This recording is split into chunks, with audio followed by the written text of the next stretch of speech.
Anti corruption Mukhtiar कर office ते छापो हयो आहे तपेदार खे गिरफ़्तार कयो वियो आहे। ख़बर वांखे ॾियो पिया टीम सर्कल ऑफिसर खुर्शीद भट्टी जी अॻवाणी में ऑफिस ते छापो हयो। तपेदार दीन मोहम्मद खासखेली खे गिरफ़्तार कयो वियो जंहिं ते जवाबदारनि ते 31 एकड़ सर्वे ज़मीन जे खातनि में फेरफार जो इल्ज़ाम आहे।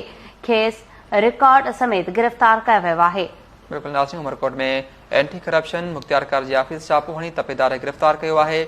जॾहिं त टीम जो सर्कल ऑफिसर खुर्शीद भट्टी जी अॻवाणी में ऑफिस ते छापो हयो वियो। तपेदार दीन मोहम्मद खासखेली खे गिरफ़्तार कयो वियो आहे। जवाबदारनि ते 31 एकड़ सर्वे ज़मीन जे खातनि में फेरफार जो इल्ज़ाम आहे। खेसि रिकॉर्ड समेत गिरफ़्तार कयो आहे।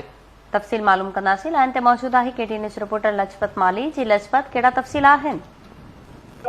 उमरकोट जे एंटी करप्शन जी टीम जेको रेवेन्यू मुख्तियार ऑफिस ते छापो हणी तपेदार दीन मोहम्मद खासखेली खे गिरफ़्तार करे वरितो आहे।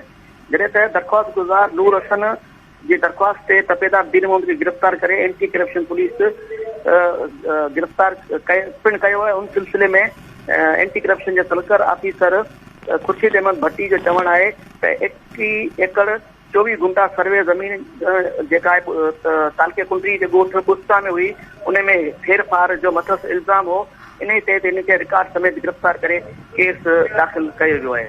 जी लजपत माली, तफ़सील ॿुधाइण लाइ महिरबानी। अवांखे ॿुधाई पिया एंटी करप्शन मुख्तियार ऑफिस ते छापो हयो।